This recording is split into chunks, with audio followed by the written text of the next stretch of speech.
Mga kabunyog, mga kababayan, magandang araw sa inyong lahat. Welcome po sa isa na namang episode ng ating talakayan dito po sa ating mga bagong social media platforms, Attorney Enzo Bunyog. Kung hindi po kayo nakasubscribe dito po sa Attorney Enzo Bunyog YouTube channel natin, subscribe na po kayo.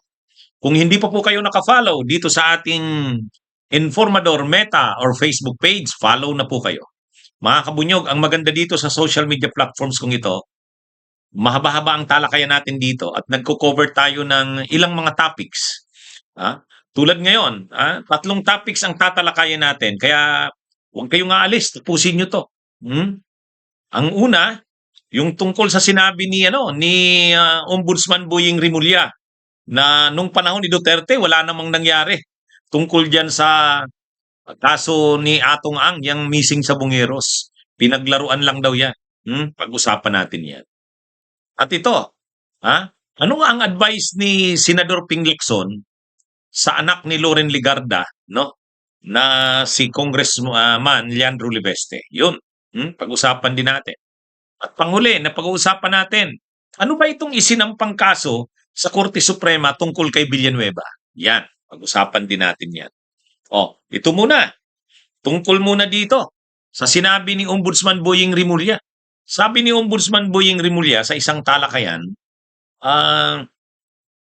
actually, sabi niya, grabe ang sakripisyo nila mula nang magi siyang DOJ secretary noon. Pag upo niya daw, kaagad-agad inaksyonan niya yung kaso ng mga missing sa Bungeros. Kasi nung panahon ni Duterte, wala naman daw nangyari dyan eh. Nilaro-laro lang daw yan. Pati si Bato de la Rosa, nilaro lang daw yan sa Senado. Totoo ba yan? Sa tingin ko, mga kabunyog, mga kababayan, totoo yan. Si Bato de la Rosa, siya ang Senate Committee chairman ng Committee on Public Order. Kaya yung mga issue na yan tungkol yan sa mga missing sa Bungeros, talagang sa ilalim niya yan. Public order. Nagpatawag din si Bato ng investigasyon yan. Siyempre, nandun din sila Ruben Padilla, pumapil na naman, nagpa-ipal. Pero wala namang nangyari. Napahiya pa nga si Bato dyan sa hearing na yan, kung natatandaan nyo. Yung investigation ng Senado tungkol dyan sa mga missing sa Bungeros, sa halip na matulungan yung mga biktima na mabigyan ng hustisya, parang mayabang pa dyan mayabang pa dyan sila Atong Ang, mayabang pa dyan sila Gretchen Barreto, parang wala silang nakikitang pananagutan. Sa pagdinig na yon, pinaglaruan pa nila si Bato. Ay, di ba sinabi pa nga ni Gretchen Barreto doon, yung relo ni Bato na mamahalin, kung saan galing. Parang sinabi niya na wala kang moral ascendancy, wala kang moral ascendancy na mag-raise ng issue na ito dahil parang ikaw, kumuha ka rin ng tumanggap ka rin ng pera galing sa mga kasugalan, isabong, weteng, hindi naman direktang ganun ang sinabi ni Gretchen, pero ganun yung pinupoint niya na yung mamahaling relos ni Bato, saan ba galing yun? Wala na. Pagkatapos nun, natahimik na si Bato. Kaya kahit yung Blue Ribbon ay yung committee ni Bato, yung Senate Committee on Public Order, wala na. Kaya natapos yung administrasyon ni Duterte, wala namang nangyari diyan. Kaya wala namang ang isa pa kasi, kahit naman si Duterte tagahanga ni Atong. Tagahanga ni Atong, bilib na bilib si Duterte kay Atong. Kinuha pa ngang adviser tungkol sa mga pasugalan eh. Genius daw si Atong Ang sa mga pagsugal eh. Sa gambling industry, yun tinawag nilang gambling industry. Lalo na nung panahon ng COVID, matindi yung noon, isabong noon. Ilan ba yung kinikita ni Atong Ang noon? 2 billion ba? 2 billion bawat buwan? Bawat buwan yata yun eh. Ang tindi nun.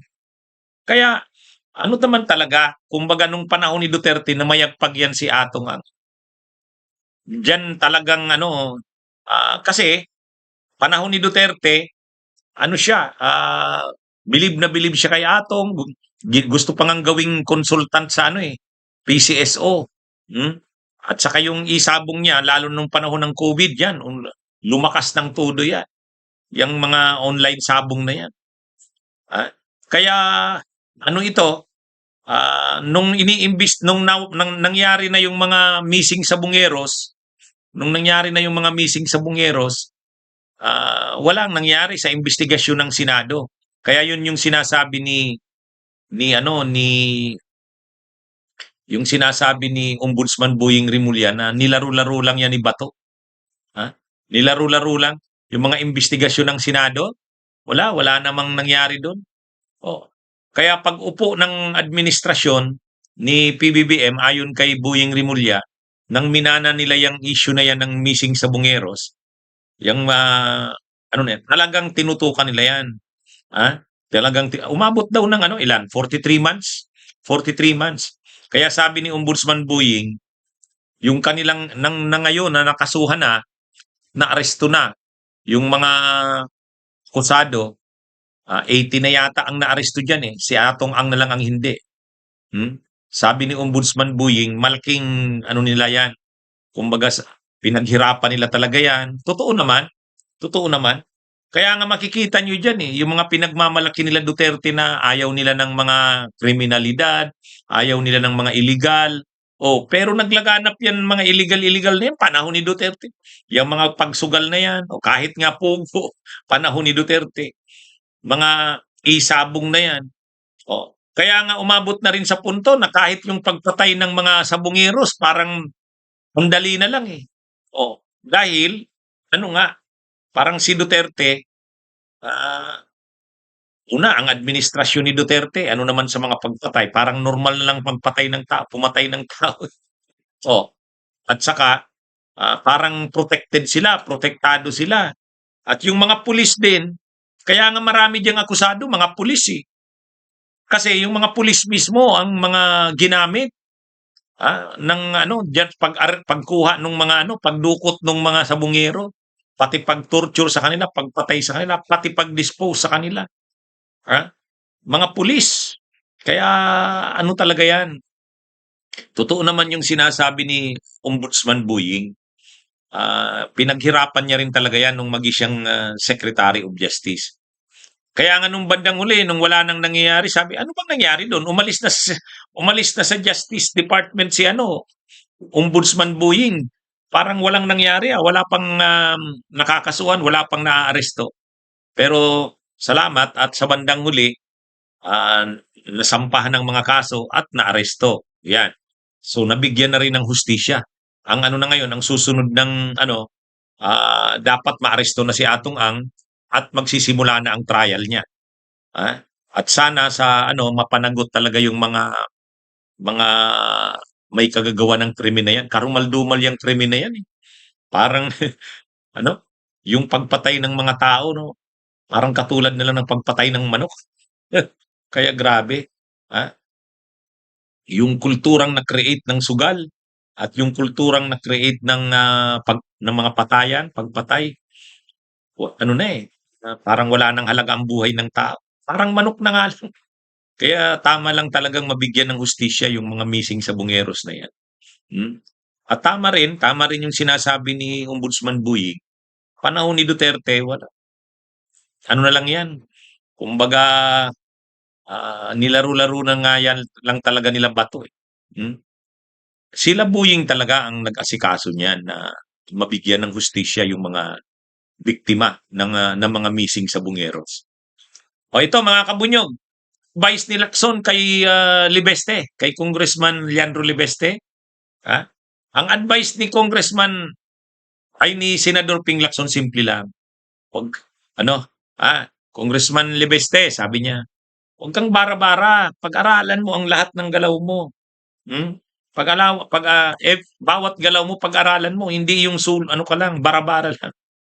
Ang isipin mo, bawat gawin mo, may konsekwensya. So, bawat galaw mo, pag-aralan mo. Hindi yung abante ka lang ng abante.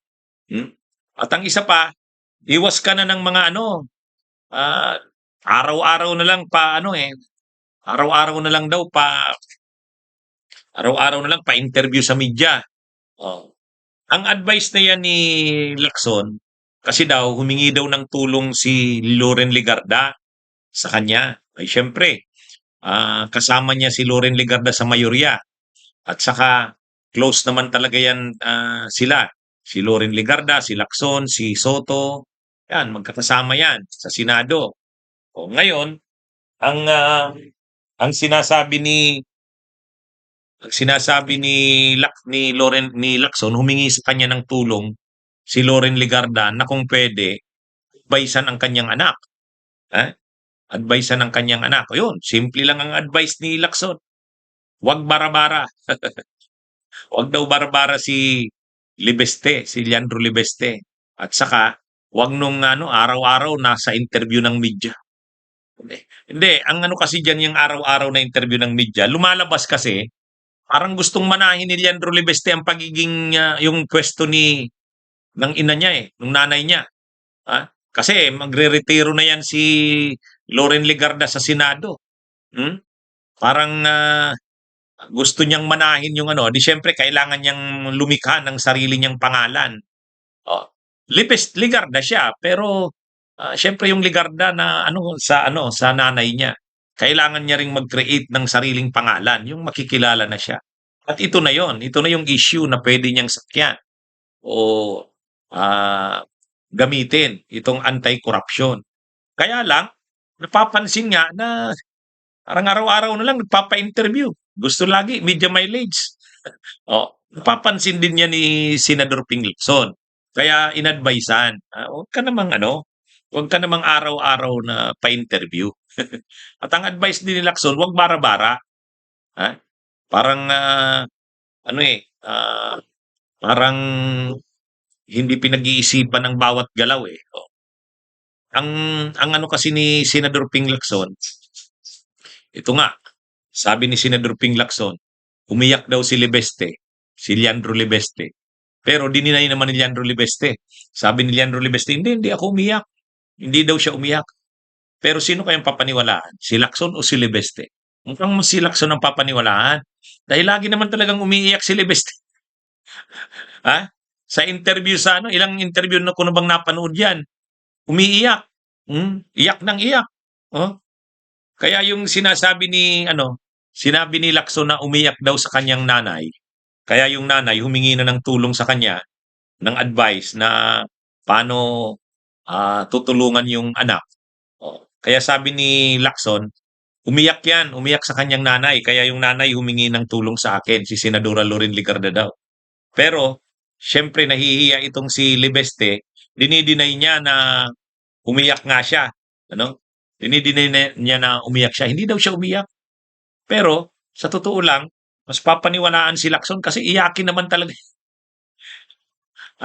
Ang problema kasi dito kay Libeste, maganda yung issue niya, anti-corruption.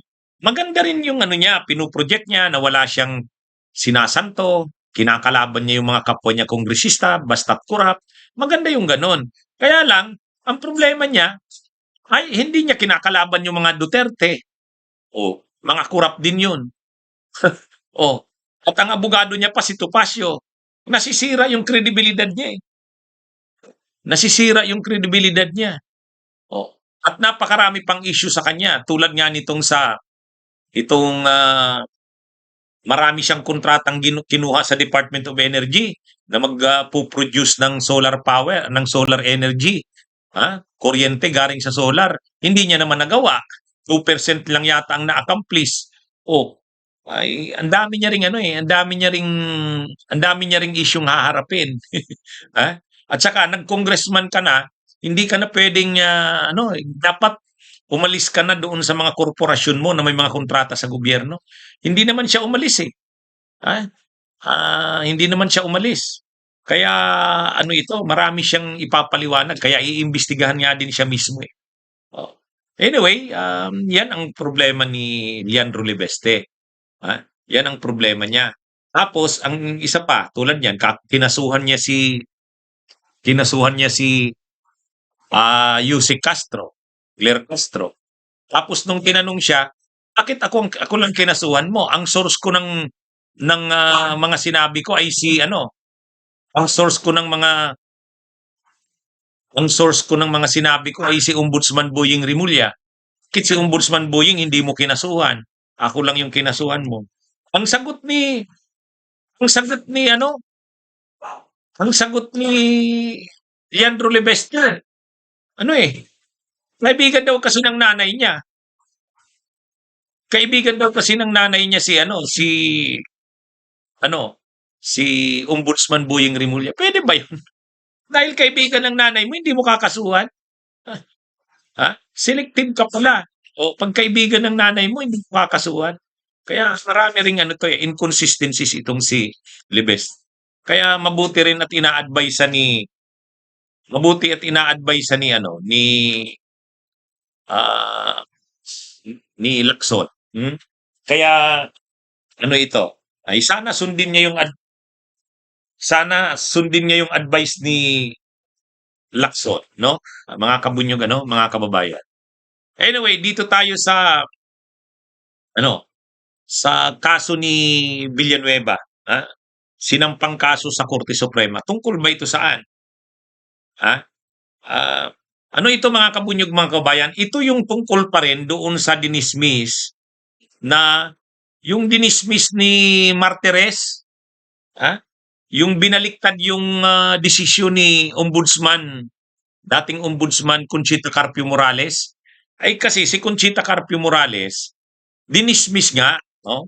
Dinismiss niya sa dismissal from public service itong si Joel Villanueva dahil nga dun sa korupsyon sa PDAF. May korupsyon na involved ito sa korupsyon sa Napoles. Congressman pa noon si Joel Villanueva.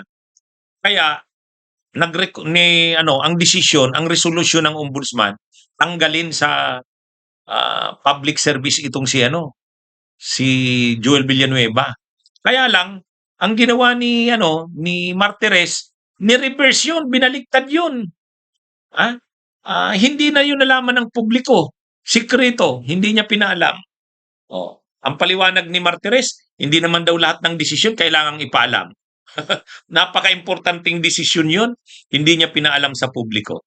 Kaya ngayon, mayroong isang teacher, itong si Mr. Tayam yata ang apelyido nito, nag-file siya ngayon ng petition sa Korte Suprema na i-reverse ng Korte Suprema yung desisyon ni Martires at i-reinstate, ibig sabihin ibalik yung original na desisyon ni dating ombudsman Conchita Carpio Morales. Ang grounds, ang reasons, una, hindi inanunsyo, sinikreto ni Martires yung desisyon.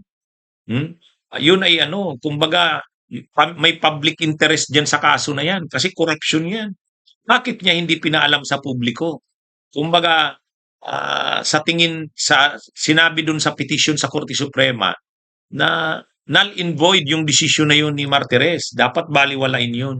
At ibalik uli yung original na desisyon ni Conchita Carpio Morales, ni Ombudsman Conchita Carpio Morales na i-dismiss sa serbisyo itong si public service, itong si Villanueva. Kasi nga, may anomalya doon sa may irregularity doon sa ginawa ni Martires. Obvious na pinagtakpan niya si Villanueva. Hindi niya pinaalam sa publiko. Hindi inilabas sa publiko. O, paano makakakontra ang publiko sa desisyon na yon? Paano makaka-file ng motion for reconsideration kung hindi pinaalam sa publiko? May interest ang publiko doon dahil corruption ang kaso na yun tungkol sa PDAF. Napoles yun. Dapat may alam ang publiko doon. Hindi pinaalam. Ang dahilan lang ni kailangan din daw pangalagaan yung privacy ng isang tao. Papangalagaan mo yung privacy ng tao, paano yung interest ng publiko doon? Kaya napaka nung kaso na yan. Kaya itong teacher na ito ay nag-file, itong si Mr. Tayam, dinala na ngayon sa Korte Suprema. Hindi natin alam kung anong magiging aksyon ng Korte Suprema, pero maganda at mayroong private citizen yan eh, na nagdala ng issue na yan sa Korte Suprema. Ah, kung ang Korte Suprema ay kakatigan yung posisyon na i-reinstate, ibalik yung original decision ni Conchita Carpio Morales, eh, ano, kahanga-hanga yan sa Korte Suprema, kasalu-saludo yan kung gagawin yan ng Korte Suprema. Ano man ang maging aksyon ng Korte Suprema niyan, abangan nga natin. Kasi interesado talaga tayo diyan sa desisyon na yan ng Korte Suprema. Ha? Ah, ang ano man ang magiging desisyon ng Korte Suprema diyan ay magiging matinding precedent ng ating jurisprudence ng ano natin. Kasi ano naman talaga 'yon, grabe yung ginawa ni Martires do'n. Kaya tama nga lang na dinala yan sa Korte Suprema para malaman talaga natin. Malay mo, katigan ng Korte Suprema yung petisyon. Hmm? At i-reverse yung desisyon ni ano ni Martires. Kasi napaka-irregular talaga nun eh. Napaka-irregular talaga. Anyway, yan mga kabunyog mga kabayan, sa mga nagtatanong ano ba yung kaso ni na dinala sa kay Villanueva final nung isang araw. Tungkol po yan doon. Okay? Magandang araw sa inyong lahat. Mabuhay po tayo.